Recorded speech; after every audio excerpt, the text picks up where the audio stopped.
आज आपण हुशार शेळी आणि भुकेला लांडगा यांची गोष्ट बघणार आहोत.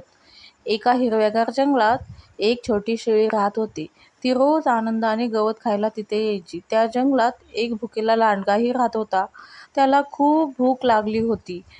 आज काहीतरी खायला मिळालं पाहिजे या विचारात तो असतो आणि जवळच त्याला एक छोटी शेळी दिसते आणि मनात विचार करतो, वा, आजचं जेवण तयार आहे.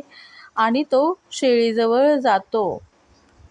तेव्हा शेळी लांडग्याला म्हणते, लांडगे दादा, मला खाण्यापूर्वी मला एक छोटंसं गाणं गाऊ दे. लांडगा म्हणतो, ठीक आहे, पटकन गा. शेळी मोठ्याने ओरडू लागते, वाचवा वाचवा.